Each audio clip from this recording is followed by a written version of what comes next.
On Nafta, the US has made it clear to Canada, take it or leave it. After failing to reach a deal last Friday, Ottawa found itself pushed against the wall to give in to US requests or risk being dropped from the 24-year-old trade agreement. As representatives from the two countries return to the negotiating table, Canada says it's not afraid to walk away without a deal. We need to see a win-win-win for all three countries, but Canada will not be signing a deal unless it is in the interests of Canadian workers, Canadian middle class, Canadians in general.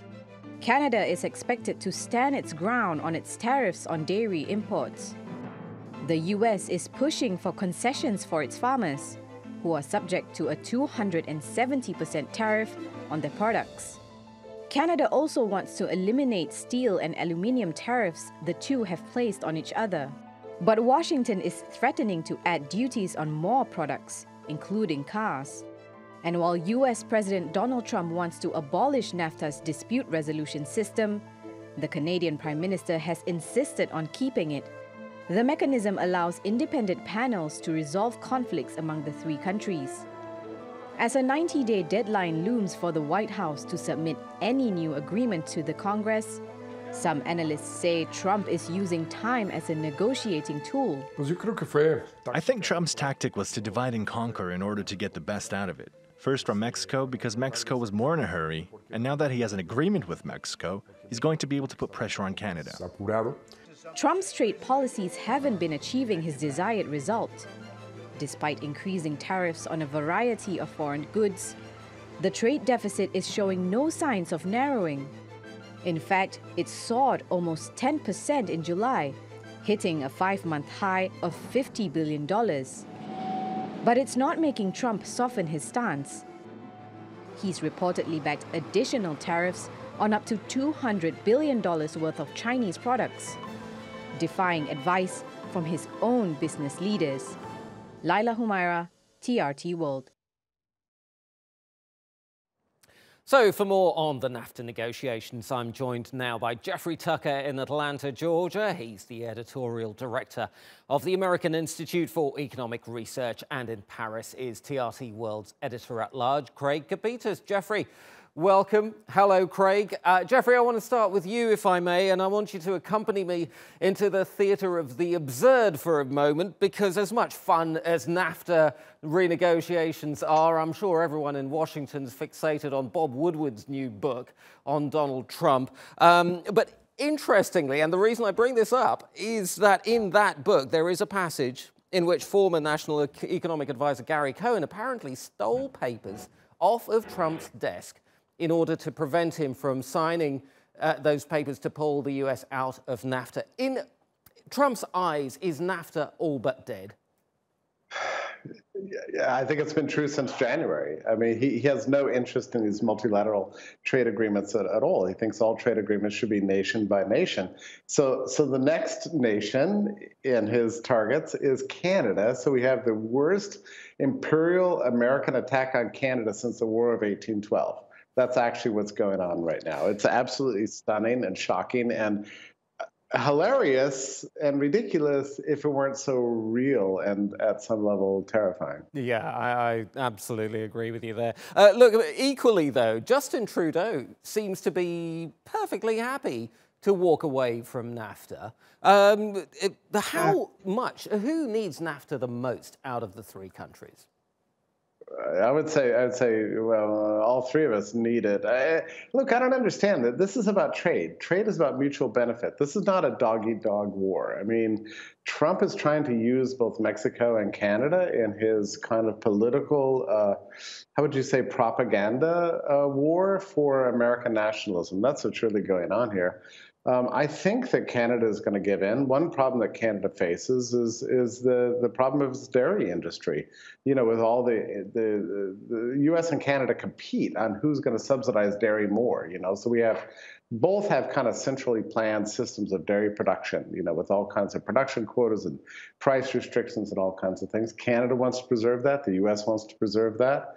So they're at loggerheads right now as a way of each country trying to preserve the privileges for its own industry. Great point. And I think ultimately Canada will have to acquiesce. And I'm sorry to say that, but the U.S. it's just got more clout. It's a much bigger economy, and what Trump is negotiating in bad faith. Everybody knows that. But when there's a bully in the bar and he's demanding everybody do what he says, you've got a choice, right? Are you going to bust the place up and risk your life and limb, or are you going to let the bully get his way? Yeah.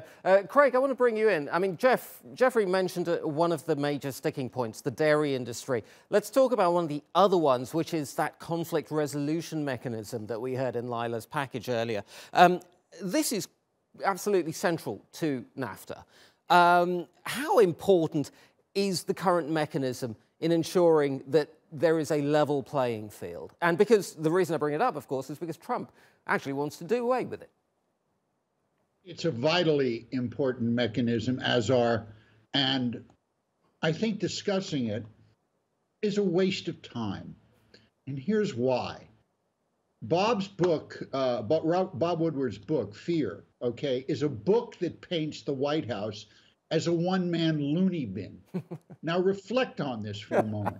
This book specifically cites presidential aides stealing NAFTA and at least one other trade agreement off of the Oval Office desk so Trump wouldn't sign it.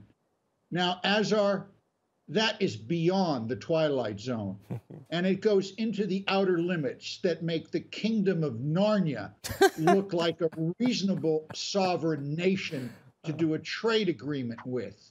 Now, why is, going back to your specific question, why is this unimportant? It's unimportant because the United States Congress, not Donald Trump, is the final arbiter on whether a trade deal is passed. I think it will be passed.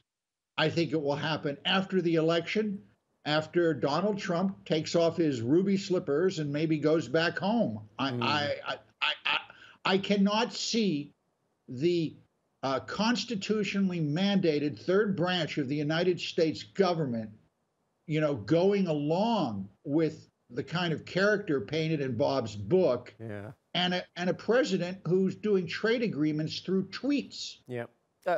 Craig, very, very briefly, how much support does Trudeau have at home to take a hard line in these negotiations? He has a lot of support from what I understand, and he also has the support of a very important American, Richard Trumka, who's the head of the AFL-CIO, which is a union with over 12.5 million members. And he wants for his members, and remember the trade, NAFTA, doesn't help all of his members. He wants a tripartite trade agreement. He sees this as necessary. The moment he comes out and does this, says this over the weekend, Trump again tweets. He said, quote, Richard Trumka represented his union poorly on television. What is this? Romper room? This is very serious stuff.